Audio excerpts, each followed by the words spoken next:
asluha thabitun wa far'uha bis sama tu'ti ukulaha kulla hinin bi'izni rabbiha. Tauhid itu benih,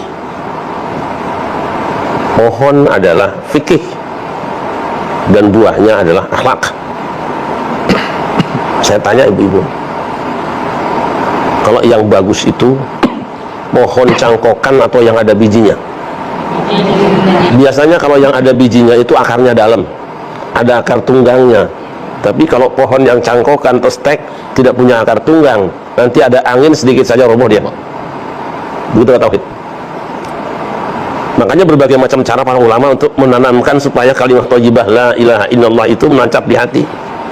Karena ukuran tingginya sebuah pohon sangat bergantung seberapa panjang akar yang terhunjam. Dan nanti ada orang yang ketemu dengan guru, misalnya saya bertemu dengan Abah Hamid, Abah Anom, saya Bapak Tajul Arifin, Sunyalaya. Yuk kita tanam tauhid katanya, kalimat thayyibah.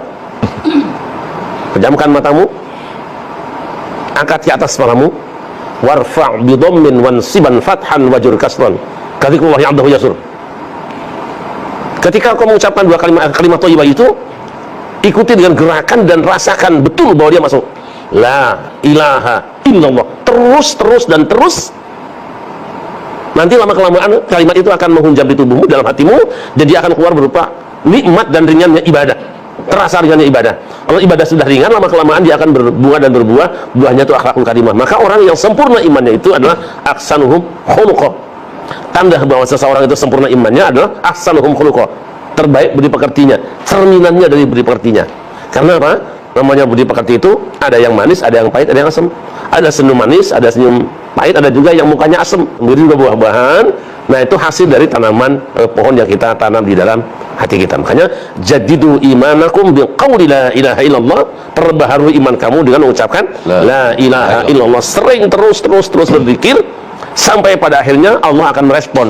Mulutmu, lisanmu akan kuhubungkan dengan hatimu karena engkau sungguh-sungguh sedang menanamkannya. Wajibmu menanam dan hakkulah untuk menumbuhkannya. Teruslah sampai ada hadis mengatakan Allah hatta yaqulu majnun atau hatta yaqulu munafiqun lakum raun.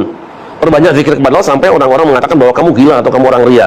Ya, memang aku sedang gila, tapi gilaku dengan Allah Subhanahu wa taala. Jadi cari guru yang akan senantiasa menghunjamkan imanmu, menanamkan kalimat thayyibah dalam hatimu, baik dengan perilaku maupun dengan ilmu pengetahuannya. Sama seperti Ustaz sama-sama yang tadi, bahwa kita butuh dengan orang lain yang membantu menanamkan karena kita bukan ahli-ahlinya.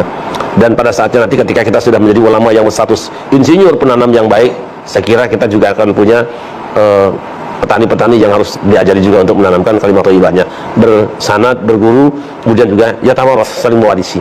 Wallahu a'lam bishawab. Saya pulang ke rumah bawa mainan, ketemu di jalan, mau tidur malam, kata ibu saya, ini dapat di mana? Ini dapat di jalan. Punya siapa? Nggak tahu. Kata dia, antarkan ke tempat ketemu tadi, karena nanti kalau kita mati, Allah Subhanahu wa ta'ala akan menghidupkan kita lagi. Kita ini hidup lagi, dan kita akan membawa semua yang kita ambil milik orang. Kita mesti cari dia. Semua orang di dunia ini lebih ramai dari kampung kita ini ngumpul, dan kita mesti cari dia sampai ketemu, karena ini bukan milik kita kecuali dia kasih ke kita.